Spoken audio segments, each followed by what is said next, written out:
God, we just reached summer vacation and it's already raining.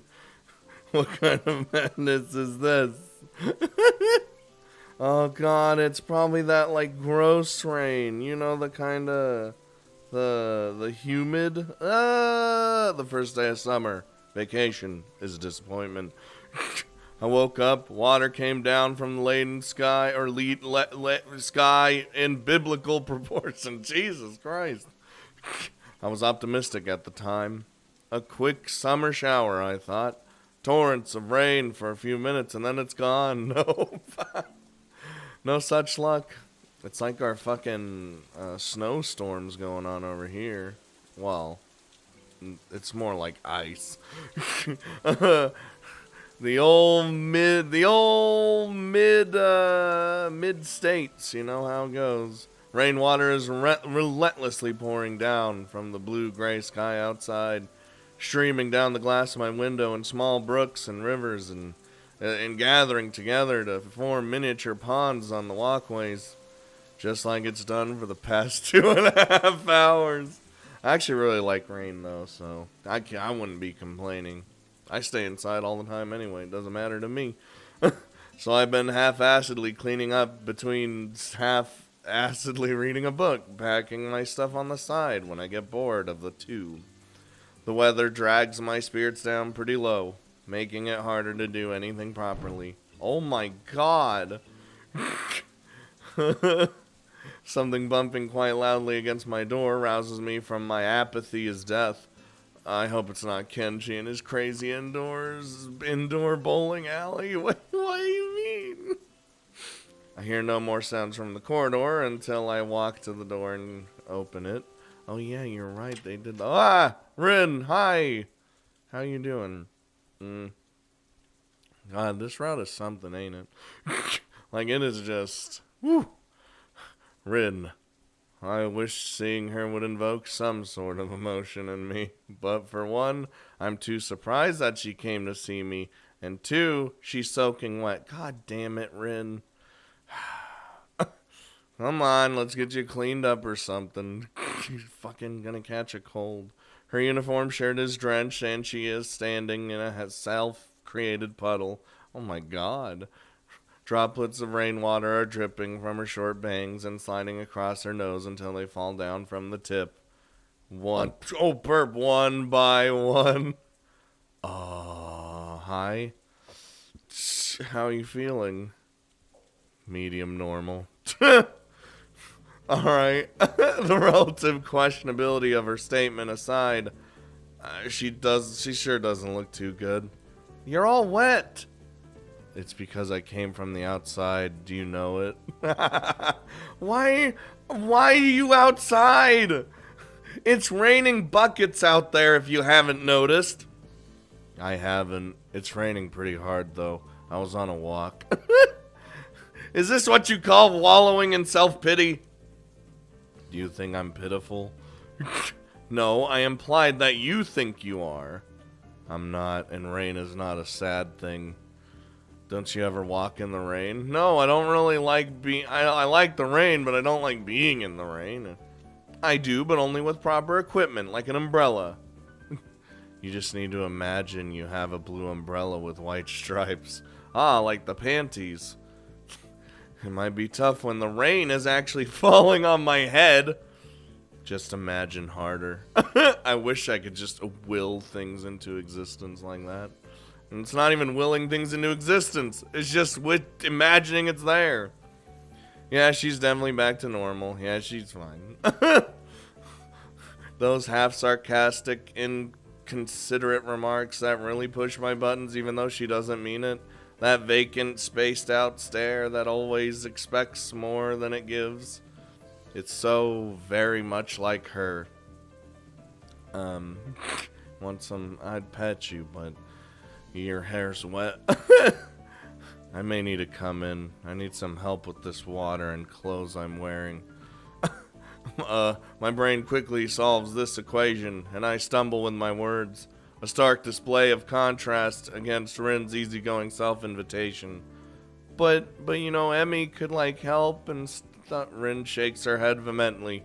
causing water to sprinkle everywhere. No, she's a dog. Stop. She left. What? Besides, she would just worry and fuss until she could not worry or fuss anymore, which always it takes a troublesomely long time. It's in fact longer than I want to hear her fussing, and I thought you probably are not the fussing kind. I kinda am. Hey. Only a little bit fuss. She slumps down on my desk with a squishy sound. Oh my god, you're getting it all over the place. Her soaked clothes are making the desk and everything on it wet, but she doesn't care. You know, I have things on that desk. Okay, fine. I'll help out. I got a towel somewhere. Do you want dry clothes or is uniform fine? I'm taller than you, but everything's fine. Oh, that was the way she said that. With a little searching, I find a fresh uniform and a fluffy towel from the depths of my closet. I clicked and nothing happened. The towel in one hand and the uniform in the other, I turn to face Rin again, uncertain of the next step. Nose. What? I didn't read. Wait, hold on, I can do this. Wait, let me go back. Towel in one hand. Alright, there's something wrong with me. No, okay. Stop worrying, it's not a problem. She can probably see right through my hesitant demeanor. I mean, hey, if she needs help, I'll help. It's fine. As if I was completely transparent to her. I push my anxiety away and concentrate on the 8 buttons lying on her shirt, just like mine has. Only the first button is an obstacle, and after getting it over, I undo the others with slightly less shaking hands. Oh no. Oh, see, she just needs to, let me just clean you up. Or, not clean, you know what I mean, like, just, get you dry. You can't be wet like this. Throwing the soaked shirt aside, I reveal Rin's pale upper body. This is gonna go somewhere, isn't it? God damn it. Shrouded only in her light blue brassiere, which instantly reminds me of her saying it's her favorite color. I try not to think too much about stuff, but it's hard not to look at her body with what I can only think of as mixed feelings. Yeah, I mean, look at the blush, she blushes. We saw the Rin blush last time, but Jesus. Last time was a mess, was a roller coaster. I don't know what to think of this, so I just watch her. Rin looks brittle. Well, she's like a shell, a fragile thing just barely holding together. Her ribs, each of them visible under her pale skin. We need to get you some more food in you, you know. Take a page out of my book and just constantly eat. No. Are moving up and down in the rhythm of her breaths. Rin always struck me as quite thin, but I realize now that the manic creative period before the exhibition opening might have caused her to lose weight, because she didn't do anything else but paint. Did she eat properly and enough? No, definitely not, and probably not. This ugly, yet beautiful bare minimum of a human body that belongs to someone I care about is a contradiction of aesthetics in and of itself, oddly becoming of her. My eyes follow her collarbone to her shoulder and down her arm until the abrupt end, because, you know, she doesn't have arms. No, it's less than the bare minimum. I think with a passing pang of sadness and some guilt for thinking like that. Oh God, don't zoom in on it. Her arms degenerated into almost nothing but bone and skin due to lack of use. Look very short now that the long sleeves of her uniform are not covering them. My lack of any negative reaction makes me think that I've grown pretty accustomed of the various physical abnormalities of my schoolmates. Well, it's Rin, like you're used to Rin too, so... I always wondered why Rin keeps her sleeves long, only tying them in a simple knot at where the elbow would be. It seems a bit impractical, but then again, she is not exactly the pinnacle of practicality. Maybe she likes it, maybe it's somehow important to her, maybe there's no deeper meaning to it. I feel like asking and almost do, but Rin's miserable state requires a higher priority of my attention. Dude, come on. Clean her up. She stopped talking too, after we ran out of spiky greetings. Spiky greetings. I guess there's no need for chit-chat then. See, there you go. I pick up the towel from the bed and wrap it around her head, rumpling it all over her hair until most of the rainwater is hopefully soaked into the fabric. She peeks from... Oh my god, look at her. She peeks from the below the towel at me, looking up with impassive eyes. It's like she wants to say something without saying it. Well, with your eyes? It's that kind of look. But I can't read what it is, what she's thinking about from her face, so I just keep on fussing with the towel around her shoulders and hair. The silence is oppressive, terrifying. Communication between us has suddenly been reduced to the movements of my hands and the towel, and Rin swaying her body to and fro. My jagged breathing and her quiet breaths, trying to find a common rhythm that just is not there. I think I can hear her heartbeats, or maybe they are just mine redoubled. That's probably our heart malfunctioning, dude. As I brush a rogue strand of hair aside from her ear, Rin suddenly presses her cheek against the back of my hand. The contact is electric, a jolt of current surging through me. Whether she seeks comfort, warmth, or just my touch, I wouldn't know. But I can't help touching her back, caressing her soft cheek with my hand. And with closed eyes, she kisses me on the fingers, counting the joints with her lips. I am saddened beyond my expressive capabilities. Here we are, boy and girl, both in love or something like that with each other. Something like that, yeah. Or maybe not. And yet, something is broken. I can feel it in me and Rin. In the way our gazes merely brush against each other, shying away from contact.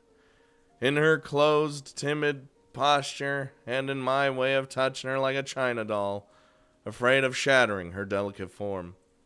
In how we are closer than we have ever been, yet I'm not feeling happy. It's like yesterday, yeah. When did this tenderness and forlornness become one and the same word? Acts of affection start invoking only longing. How and why did we end up like this? No, don't answer that, I like to say to myself, but fighting against the omniscient, oh my god, omniscience of self-awareness is a lost cause. Still I am here, and Rin is here, and it feels like she might be able to solve whatever problem she has. Okay. And if she can, why couldn't I? Why couldn't we? It feels like taking that step is too much, too difficult, too uncertain. So for now, all I could do is dry her up so she won't get a cold again. I don't know, man. Hold on. I pet her head, trying to sort out the hair that refuses to be sorted out even when wet. A pair of dark, glazed eyes follows my every movement. Pants too? She nods in answer, leans back, and spreads her legs, with a grotesquely inviting gesture that makes a nasty feeling crawl up and down my spine like a bad premonition. It's not enough to sober me, though, as the silence is starting to make me feel detached from myself. I move automatically, without thinking, even though I should. I should talk to her about this, or at least about something. The silence is a spell, a pact that has bound us to this private world, made of the dull sound of rainfall and the soft feel of her skin against my fingers. The button of her trousers is fastened tight. Not for long, it ain't. But it opens surprisingly easily. Oh, Jesus. Slipping them off is hard, mostly because she's sitting on them. with no intention of standing up to ease my test. Thanks, Rin.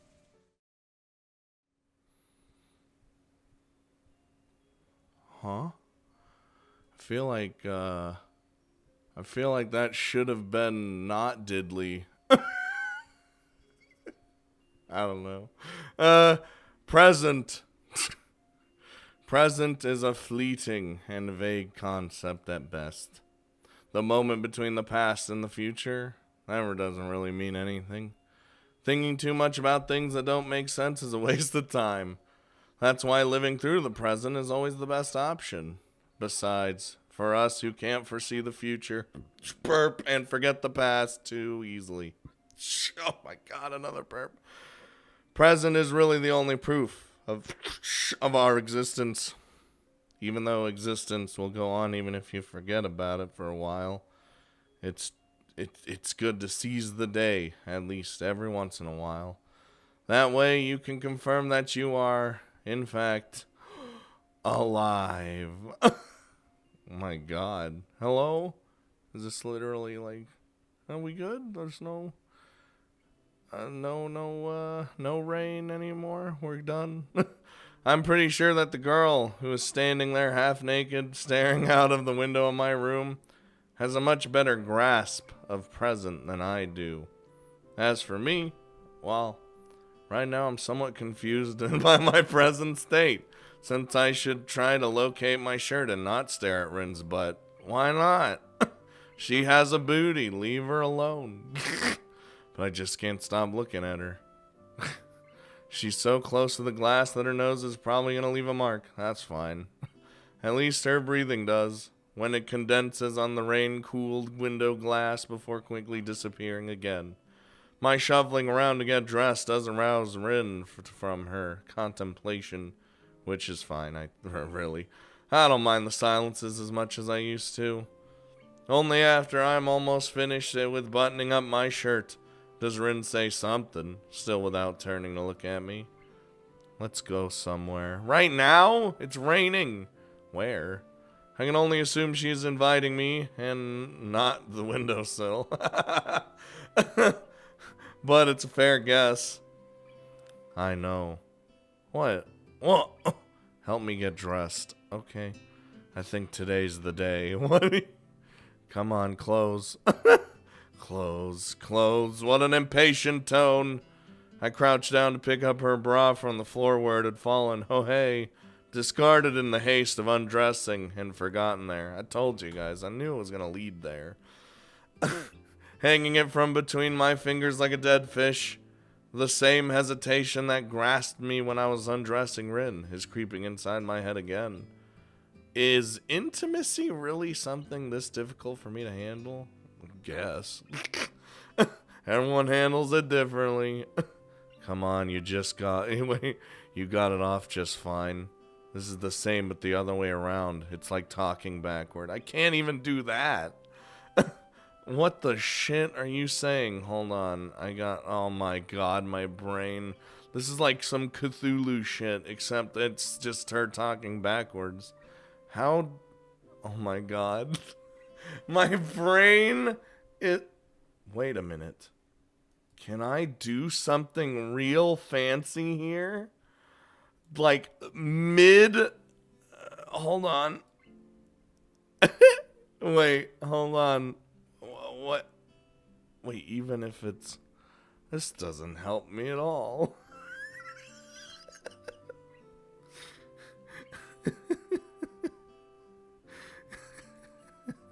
Okay, I'm done. I don't need, perplexed by her sudden and prodigious display of mental processing capacity, I forget to attempt reversing her gibberish back. I'm pretty sure I couldn't switch to talking backward that fluently, even with practice. Nope. Could you repeat that, please? Why'd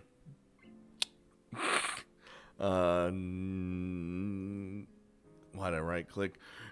It's like, yes, I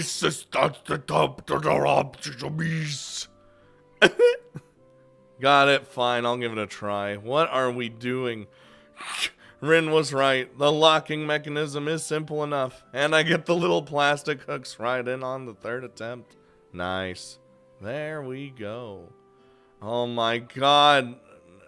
I can read this one. Now you have to adjust it. Oh my god. Okay, I'm getting it. My brain's malfunctioning in the right way. What? Please stop that. I don't like speaking backwardese. She shakes her head as if needing to banish the backwards way of thinking with a physical gesture. I know of a few people who actually benefit from that kind of ability. I got stuck. Now you have to adjust it. What do you... Oh, you're just... I thought you meant you're speaking. Not your bra. Adjust. That's what I said. No, I asked what you meant. You know, so that they are fine. What? Fine, you say. I have no idea when her breasts are supposed to be fine. I end up fumbling around her chest for a good while without getting really anywhere.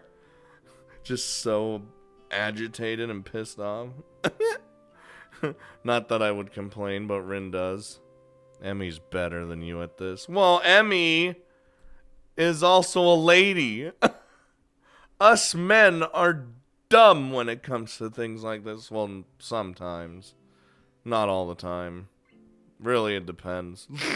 Her impatient tone ticks me off, even though I can't really disagree. Rin suddenly seems to be in an awful hurry. Yeah, well, excuse me. Could that be because she is a girl and can actually relate? I don't think so. She has just as much chest as you do. Wow! Yeah, actually, fuck Emmy.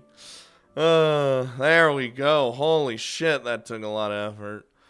With her bra and breasts eventually fine, as they should, the rest of her clothes are considerably easier to put on. Rin launches toward the door, even though her shirt is not even buttoned up all the way yet. Left with little choice, I run after her. So where are we going?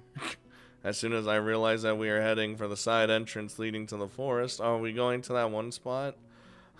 I think I know where Rin wanted to go, although I couldn't say why she'd want to go there. Then again, I can't really assume my guesses to be anywhere near correct when Rin is concerned. Not even for a quite generous definition of correct. Yep. The forest behind the wall smells of rain. Ooh, in the forest after the rain? Ooh. The last raindrops are still dripping from the wet undergrowth into the earth, despite the rain being gone for a while already. Okay, so it's been a bit. We stroll along with an unhurried pace that Rin sets, giving me time to take in the calming atmosphere. I almost said chilling atmosphere. That's different. I think I can hear Rin say hello to at least 3 different trees while she walks past them, but I ignore it just like the trees do. Well, the trees can't really, talk. They can't say anything. It's fine. She leads me to the narrow side path leading up the hilltops, as I guessed. I peek through the canopy trying to find a rainbow, but there doesn't seem to be one. It's perfect weather for rainbows. The sun is shining low, and rain has passed not too long ago. Well, whatever. I lower my eyes from the treetops to see the gaunt back of the girl who's climbing up the hill slowly without losing her balance. With practice steps, perhaps, because, been here before. A few steps ahead of me on the path, but still within my reach. I don't think I could ever reach a rainbow, but reaching Rin, that seems less impossible than it used to seem. Yeah. The clear sky greeting us from above the meadow clearing seems vast and beautiful. Oh, and at this time of day, too. A strong wind is herding the rain clouds away from town to the other side of the mountains in the distance. The sight is pretty, but what? Oh, what? Dandelions. A speck of white flies past the edge of my peripheral vision. But when I turn to look, it's already gone. Another follows, then a third. Before I realize it, Dozens of almost invisible small tufts of white are flying all around us. Look at that smile. Look, the flowers. Ah, I see it now.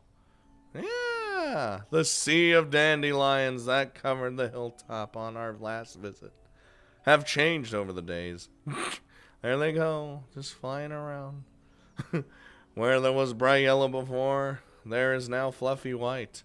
Some of the flowers have already shed their seeds, but many are still waiting for a suitable gust of wind. Today, those gusts are not in short demand. Every now and then they shake the grass thoroughly, and suddenly the air is thick with dandelion seeds. Yes, spread the seeds. One by one, the seeds separate from the flower heads and are lifted away. A commonplace event, but one that seems to fascinate Rin for some reason. I mean, it's pretty to see.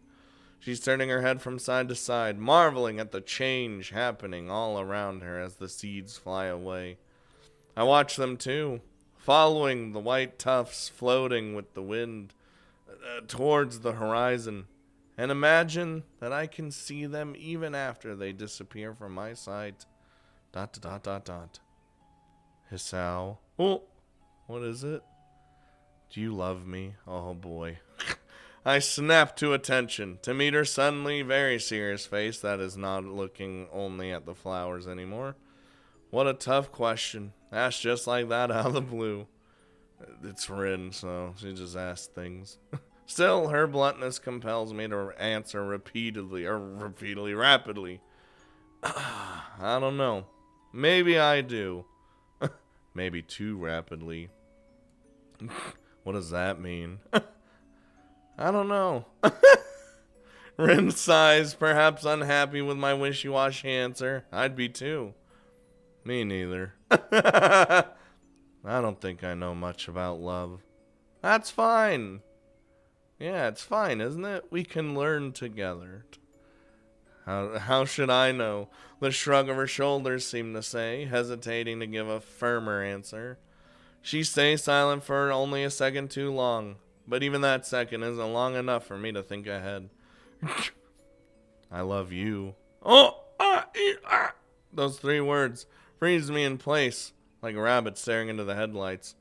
But I'm not a rabbit, and I'm just staring into Rin's eyes that seem far, far too impassive for what she just let out of her mouth. Rin looks pretty serious, though, until she sticks out her tongue, frowns a little, and confuses me even more than her words did. Why does she look mildly unhappy? Was it a confession of her deepest feelings? A test to see how I would react? A test to see how she would react? It tastes weird. Yeah, it does. Tastes? Yeah, so weird. She laughs, maybe nervously, or so I want to think, but stops midway when she notices how strange it sounds. Like, I don't know what, and I don't think there's a word for this. Rin keeps talking as though there was no meaning behind her words. Steady and careless word dropping from the same tongue that formed the more important ones. A word for, except it's like she can't she can't find the words. Huh? What? Rin just keeps staring at me, stumbling with her words as if her brain suddenly ground to a halt. Oh, like me. She looks awfully confused, much like how I feel right now as I wait for her to explain. But she doesn't. She just blinks a few times, the flutter of her long lashes catching my fancy because she looks like she is petrified otherwise, until I realize what they were fighting against. It's those weird tears again. Oh, not associated with sadness, nor happiness, not pitiable sobbing nor laughter of joy. Just tears, spontaneously and without warning, like the one time in her classroom. Just a few of them, not enough to make a fuss about, so Rin doesn't make a move to hide them even after noticing. Rin cries, looking like she has no idea why, and somehow a great uneasiness grows in my chest when I look into her watery eyes that stare right back at me. It petrifies me too. The shock of the incomprehensibility of the situation. I just don't know what is happening anymore. Rin, what's wrong? Rin, no, stop. She shakes her head in confusion, stumbling to get the words out of her mouth. Sorry. I might be a little afraid of you. What? The words are muttered slowly, with a small voice that is as disbelieving of what it's saying as I am. What? Why? I don't know. Saying that just made me feel like that. People cry when they're afraid, right? People cry when they do a lot of things. See, I can do it too. She's averting her gaze now, deliberately not looking at me. It bewilders me, at least as much as what she's saying. I sometimes with you want to run away so badly, but I can't move. It's like my legs turn into lemon panna cotta pudding. And my heart feels like it's going to explode. And no, leave the heart explosions to me. She slumps her shoulders melancholically. Has a thing like that ever happened to you? I remember the leaden sky above the frozen forest and the sound of the leafless branches clacking against each other. It's like a memory from another life. Yeah, once. My heart hurt a lot back then too, you see. But I thought your thing was not contagious. God damn it. I shake my head and a tiny, slightly forced smile rises on my lips. The other ailment to my heart could very well be contagious, and I wouldn't care a bit. What are you afraid of? I never thought I was scary. Rin shakes her head desperately, as if knowing that the tangle inside her mind won't be undone with just that. You make me feel that I should be someone else than me. It's a scary thing. Now hold on. It happens when you're being nice to me, like yesterday. I never know what to do at times like that. It's hard. Her voice is barely audible, a whispered admission of something that is too embarrassing to even think, not to mention say aloud. Rin has never been one to be embarrassed, so she does utter it aloud, only timidly, as if by instinct. But I want to do something, but I don't know if this me can.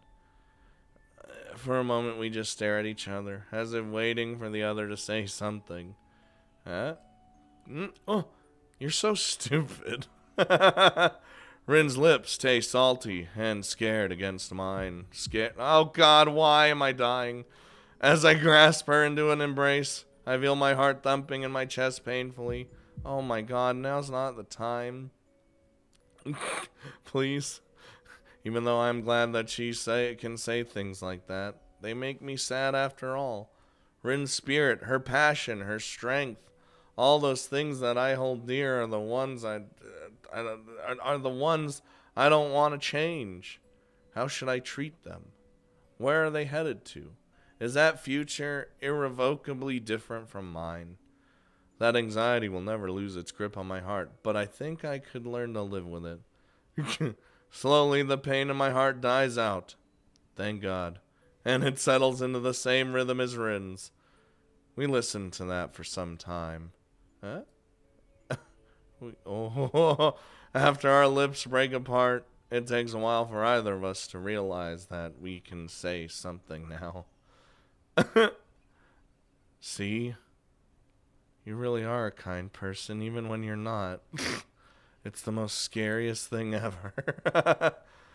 I think that all I was ever afraid of was your kindness. Ah! Is it bad, even if you are afraid? Burp, she thinks about it for a while, furrowing her brow as though this was some kind of hard math problem. No, I think I'm alright. I think I'm fine with it. It's fine, if it's you. Like a weight lifted from my chest, her words elate my heart, filling it with, I don't know, happiness? What is this happiness? What else could it be? This time my smile is genuine. Oh, Rin steps back, still smiling gently at me like I do at her. Oh, can I have? While she wipes her face on her shoulder, I pick up a round, plump dandelion clock, and bring it to my pursed lips. There we go. I used to do that all the time when I was a kid. Just pick one of the dandelions, They spread out into the wind that picks them up to carry them to a new home. To think, only a few short weeks ago they were so different. This is change. I see what you did there. Hey, so the flowers became what they were meant to become, like you said last time. What about you? Did you become a true artist, or did you not because you ran away? She pauses for a while to ponder my question, and shrugs her shoulders. It almost makes me laugh. It made me laugh. The carefree easiness of her gesture is a lovely thing. A sign of how Rin can, truly and really, without any restraints whatsoever, shed the entire weight of the world from her shoulders, should she will so. She is in every possible and probably a few impossible ways, free. And I think I might love her for that. You're damn right. I don't think it matters. Let's just watch the clouds for today. Alright. Oh! I like that. She takes 5 steps to climb onto a large rock so she can rise as high as it's possible here, and stands on her tiptoes. When you reach the clouds, for the clouds, every inch counts. Sure, let's watch the clouds. It's good to do something you really want to do every now and then. Yeah, you're probably right. I glance upward at the blue sky opening high above us. It's a deep, cerulean vastness that spreads to fill my entire vision and beyond. Yet Rin stays on her rock, peering at the distant horizon where the rain clouds are drifting further away from us. I've decided something. Oh. That dreaming voice of hers, spoken to the wind that carries it to my ears, is lacking resolve in its tone, but is full of it in meaning. It's all right to be me after all. Yeah, see? It's all right. It's all right. Her decisions always seem to be pretty far out. Well, I suppose that's an important realization. Coming to terms with oneself, accepting yourself, being fine with what you are. A simple resolution of heart that for some people is overbearingly hard to do, if not impossible. I do realize well enough that I might also be one of those people. Rin too.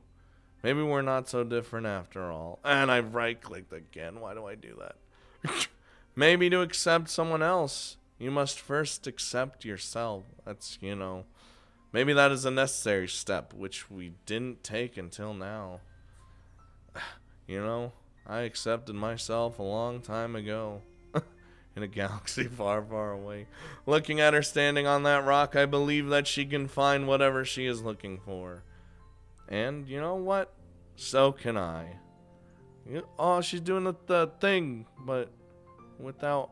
The wind catches her hair and clothes, and Rin spreads her short arms into an embrace that is so very, very tiny, but as wide as she can ever do.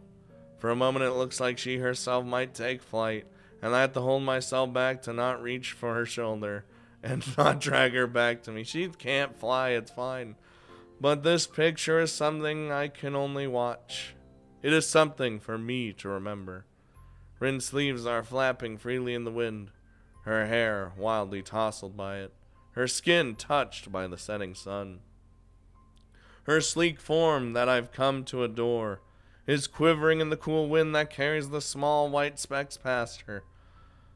each a beginning of a new flower. All that is engraved inside my heart. Like those tiny seeds scattered into the wind, I'm sure that Rin too can take her place in this world without the need to create her own inside of it. Maybe she believes it too. And standing as close to heaven as possible, she is giving the world a big hug. To me, it seems like the entire world really could fit there, between those small arms of hers, inside of her all-encompassing embrace. Hisao? Oh, she looks at me in the same way she calls my name. Carelessly over her shoulder with a strange happiness in her voice and in her eyes. I gaze into those, oh, we're zooming in, into those mysterious dark eyes that are curiously twinkling from below her her auburn hair. Although I'm too far from her to see it, I'm sure they are reflecting my image. What is it? What's the word for when it feels inside your heart that everything in the world is alright? Would that be, I don't know. What is that word?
Hello? Man, I'm scared to know what the bad ending would have been. But hey, that is the end of Rin's route. Dude, Rin is like, well, both her and her route were definitely the most interesting parts of this game, I feel like. Like, you know, it definitely, at least for me, definitely the most interesting. Are we done? What? Did we finish Katawa Shoujo? Jesus criminy. Look at all these things we were a part of. But, yeah, I do like that ending to her. Like I said, man, I don't know what the bad end would have been. Did we not get a bad end during this whole time? Am I just that good at video games? Dude, I think I'm that good at video games. I am the guru. But, yeah. That's the end of Katawa Shoujo, I suppose. I don't know how to feel. It's like, again, when you've been with the game for so long and the characters, and then you gotta say goodbye, it's just kind of, I feel weird. But, now, I guess I should get into what I think my favorite, I think Ren's still my favorite character, but I think my favorite route is probably Lily's route, I would say. Followed by Hanako.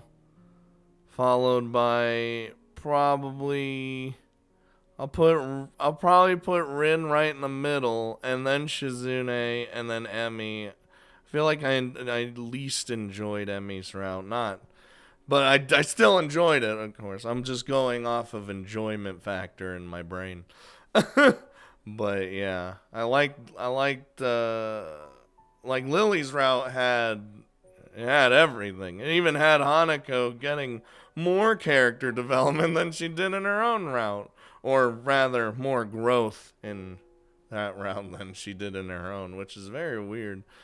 But yeah, I'm glad I got to play Katawa Shoujo.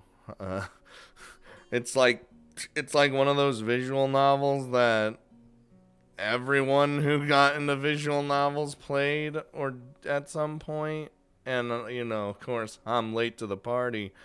Fucking what, a billion years later. Now, is it the greatest game in the world? No, but it's still pretty good, and I'm glad that I played it. I get it's like a nice piece of visual novel 4chan history. You know what I mean? And it's definitely given everyone a lot of characters that they truly do love. So hey, I met the weirdest character of all time here. So, and Kenji, we can't forget Kenji. Come on now. He killed me that one time. Well, maybe inadvertently. Or maybe maybe not. Wait, that is the bad end. I did get a bad end, right? I died. But yeah, I guess I'll put the straw poll in just to see what this community feels about the characters. So, put a straw poll in the description of this video saying who your favorite main heroine was. And you could even say it in the comments. Like, say who your favorite character in general was. Who your, what your favorite route was. I already gave my opinion. So I'd like to hear your guys' opinion. Because, I like hearing that stuff. I like hearing what everyone feels. You know what I mean? So yeah, let me know in the straw poll who your favorite character was. In the comments who your favorite character was, favorite route was. And I guess we're going to close the book on Katawa Shoujo. I might come back to do the what was it called? Someone made like a summer clover thingy thing. It's like, it's like another route focusing on a different oh man. Brain escapes me. But I might do that at some point. We'll see. But right now we'll close the book on Katawa Shoujo. And let me know what you guys felt. It's very enjoyable.